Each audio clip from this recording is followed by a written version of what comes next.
be the host for the rest of the evening. Woo! Thank you, Counselor Pete. What's that? Thank you, Counselor Pete. Yes, I'm Counselor Pete. I'm going to start out my hosting session by telling you guys a story real quick. It's a real life story from my childhood. I hope you guys like it. I'm certain that I know how the pyramids were built. Through child labor. I'm convinced that there isn't a greater force for motivation than a child's imagination. And this is a story of a little engineering feat that I undertook one summer when I was around 7 years old. My family lived in South City for the first 5 years of my life. Home was a small apartment off of Morgan Court. The neighborhood was okay, I guess. My parents didn't think the area was safe, and they certainly didn't think the city schools were any good. I went to Oak Hill Elementary for kindergarten, which is on Morgan. You guys probably are aware of it. All I remember was that there was no playground equipment. No swings, no slides, no seesaws. It was just blacktop. The sole source of entertainment during recess was a window that looked down into the cafeteria. My friends and I would sit at that window and watch the other kids eat lunch. That's how we spent our recess. When I was around 6, my family moved to South County. Home was now a smallish house, decent neighborhood. We had our own backyard, and that backyard had a swing set, and it was awesome. The neighbor had a pool, and old man Jerry let us come over and swim whenever we wanted. As a kid, and really now as an adult, I judged the quality of my life by my proximity to a slide. I can say at the time that my life was great. Probably the best part, though, about moving was that there was a little neighbor kid who lived a couple houses over. His name was Heath Walker. Heath and I became best friends. If he wasn't over at my house, I was over at his house. We were inseparable. So one summer, like I said, when I was around 7, I was over at Heath's house. And we got to thinking, how cool would it be if we had our own hideout? Our own little secret clubhouse, our spot for Nintendo, a place to stash our comic books. Pog. We thought it over for a few minutes and we came up with a great plan. We decided that we were going to tunnel underneath Heath's house and build our own little bat cave. Of course, once the bat cave was complete, we would dig a tunnel from his house to my house, and then another tunnel linking to Jerry's pool. It's going to be awesome. So we immediately set out to find tools for the dig.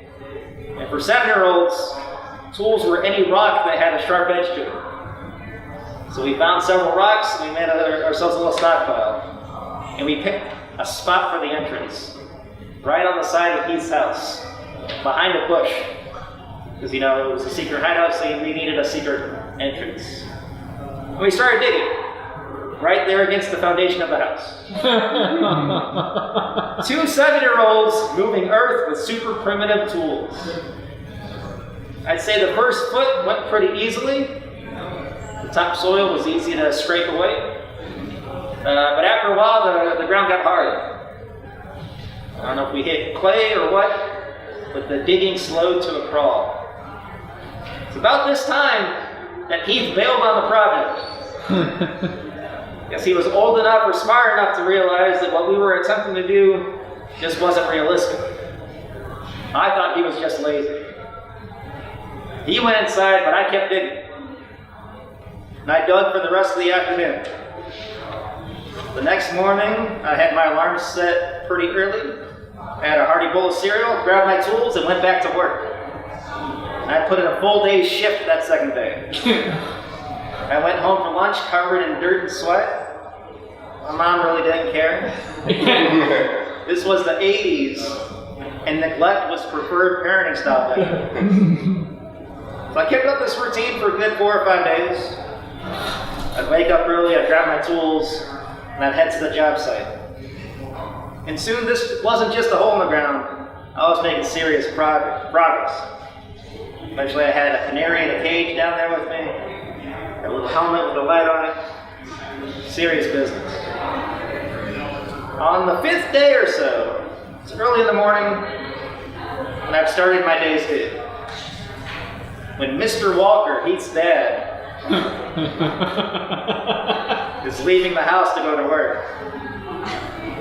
I'd like to point out that my work day started before his. He must have heard me digging, or maybe he saw the dirt flying. But something that I was doing caught his attention. So he came over to the bush, hiding in the secret entrance, and he saw me. He lost his cool. He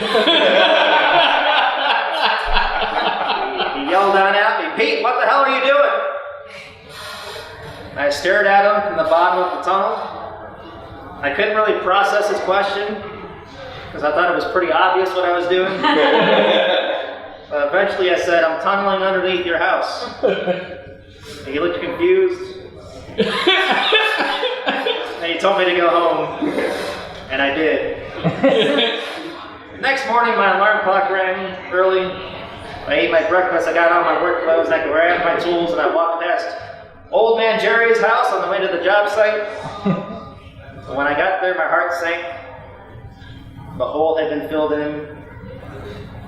The dream was over. I guarantee by the end of that summer, I would have completed the damn thing. Some would say that I was a dumb kid, but I like to think that I was just hooked by what could have been. Hey!